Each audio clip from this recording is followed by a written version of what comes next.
أعوذ بالله من الشيطان الرجيم.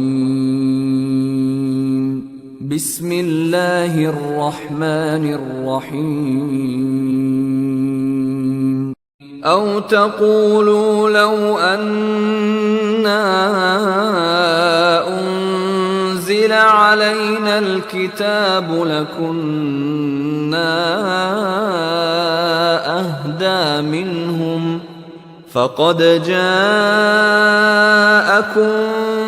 بينة من ربكم وهدى ورحمة فمن أظلم ممن كذب بآيات الله وصدف عنها سنجزي الذين يصدفون عن آياتنا سوء العذاب بما كانوا يصدفون.